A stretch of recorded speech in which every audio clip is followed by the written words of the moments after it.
여러분 안녕하십니까? 여수 MBC 뉴스투데이입니다. 대표 철새 도래지인 전남 순천만에서는 멸종위기종 흑두루미가 본격적인 겨울나기에 들어갔습니다. 올해는 역대 가장 많은 8,600여 마리가 순천만을 찾았는데요. 천연기념물 황새도 6년 만에 포착됐습니다. 유민호 기자입니다. 순천만 들녘을 잿빛으로 수놓은 흑두루미. 다른 철새와 섞여 분주히 먹이를 찾습니다. 하늘을 물이 지어 날아 우아한 군무를 펼칩니다. 들판을 가득 메운 새 울음에 탐조객은 눈을 떼지 못합니다.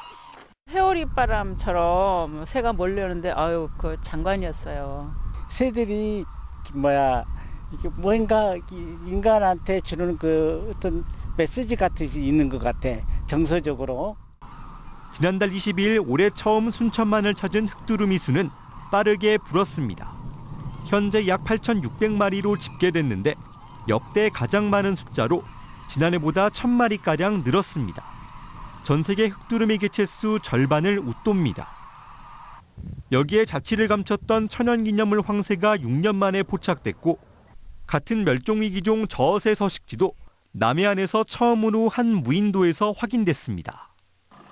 천혜의 자연환경과 더불어 전봇대를 뽑고 친환경 벽실을 제공해 안정적인 서식지를 조성한 지자체와 시민의 노력이 빛을 발습니다. 순천만이 국제적 멸종위기종에게 신뢰받는 핵심 서식지로 자리 잡았다는 증거이며 갯벌, 갈대, 농경지를 체계적으로 관리해온 우리 시의 장기적 보존 노력이 결실을 맺은 결과입니다. 세계 5대 연안 습지로 낙동강 하구와 함께 국내 대표 철새 도래지로 자리 잡은 순천만.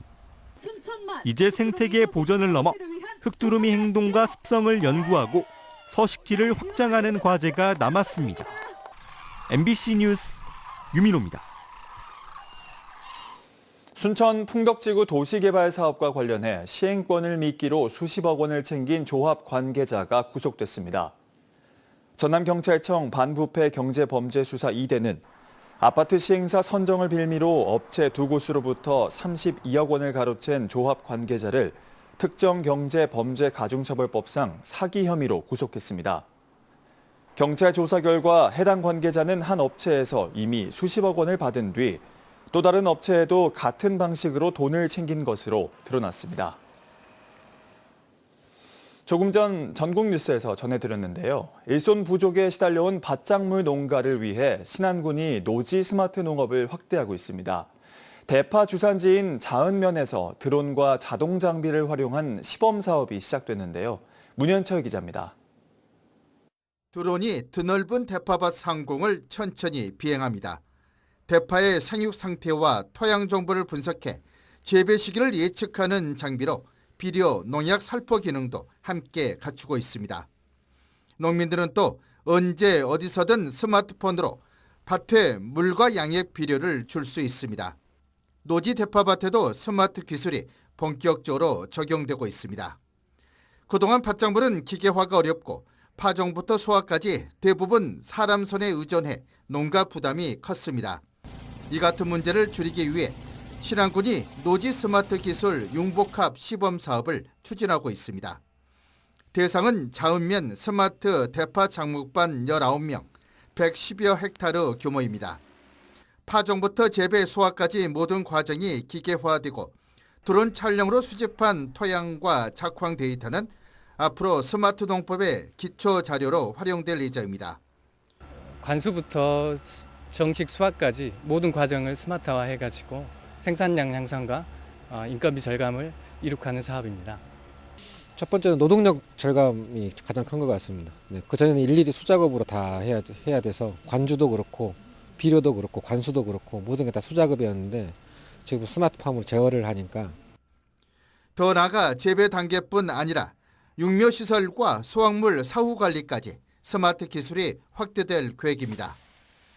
기후변화와 인력 부족으로 어려움이 커지고 있는 밭작물 농가. 스마트 농업 기술이 시설 하우스에 이어 노지 농사에도 활력을 불어넣을지 주목됩니다. MBC 뉴스 문현철입니다.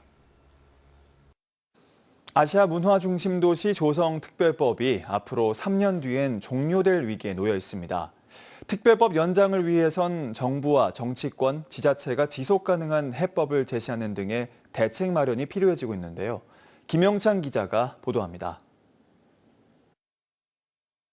아시아 문화 전당을 중심으로 5대 문화권 개발 사업의 지원 근거가 되는 아시아 문화 중심도시 조성특별법, 이른바 아특법은 오는 2028년에 종료됩니다.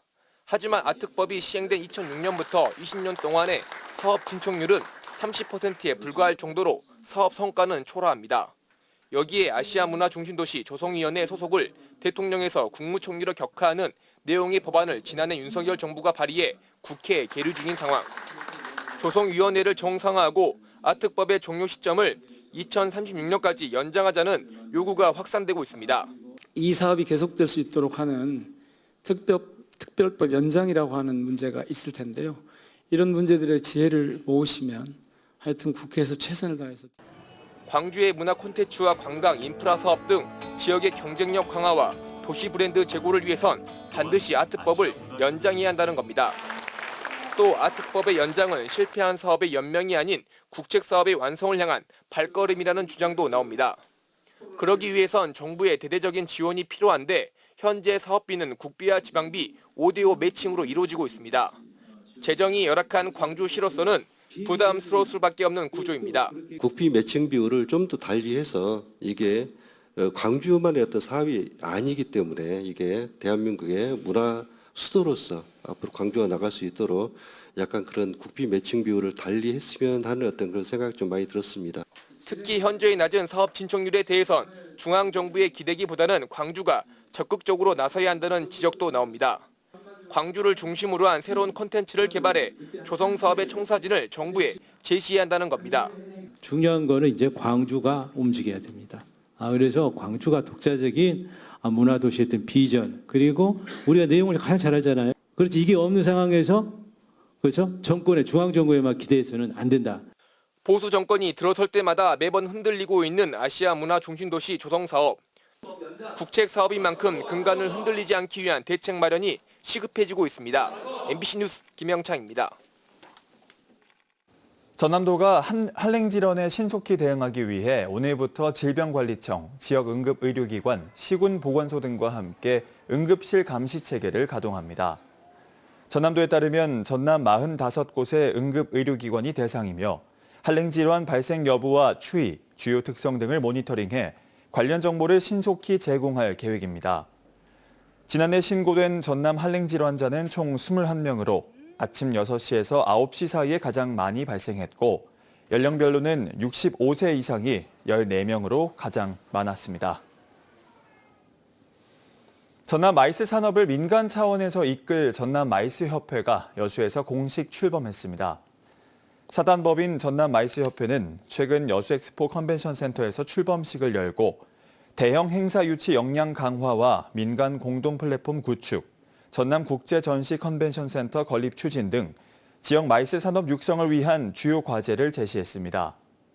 아울러 협회 측은 현재 50여 곳인 참여 회원사를 내년까지 100여 곳가량 확대해 산업 기반을 넓혀갈 계획입니다.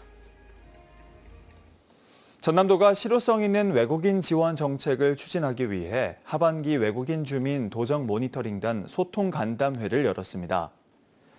어제 순천 청암대학교에서 열린 간담회에서는 이주 외국인들을 위한 주요 지원 시책 안내, 정책 관련 자유의견 청취 순으로 진행됐습니다. 전남도는 앞으로 국가별 커뮤니티 지원, 각종 간담회 등으로 외국인 주민과의 소통을 지속적으로 확대하고 실제 정책에도 반영할 계획입니다. 전국 생산량의 73%를 차지하는 전남산 새꼬막의 안정적인 생산을 위해 전남도 해양수산과학원이 어업인들과 함께 간담회를 가졌습니다. 도 해양수산과학원은 지난 28일 새꼬막 어업인들과 함께 현장 간담회를 열고 올해 작황 조사 결과 생산 동향 등 관련 현안을 점검했습니다. 최근 도 해양수산과학원은 여수 여자만, 등량만 등 37개 정점에서 유생 출현량을 조사하고 해황 자료를 분석해 어업인들에게 제공한 결과 올해는 계획 대비 80% 이상의 안정적인 채묘 성과를 거뒀다고 밝혔습니다. 전남도 교육청이 여수 웅천 지역의 중고등학교 부재 문제에 적극 나서야 한다는 주장이 제기됐습니다. 최무경 전남도 의원은 지난 27일 열린 전남도 교육청 제2회 추경 예산안 심사에서 약 4만 3천 명이 거주하는 여수 웅천 지역의 중학교는 단 한 곳, 고등학교는 없는 상황이라고 지적했습니다.